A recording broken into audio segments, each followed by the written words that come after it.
He's teaching us to trust. He's teaching us to be shaped into women who are no longer ruled by panic.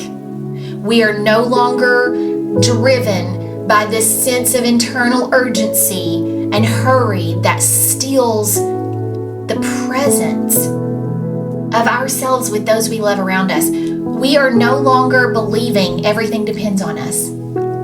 He is raising up women who know how to sit at the feet of Jesus and rest, who know how to trust Jesus in the boat, women who can grieve deeply, wait patiently, trust fully, surrender daily, hold our tongues, and wait for God.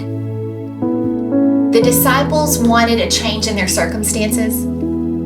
Jesus wanted a change in them.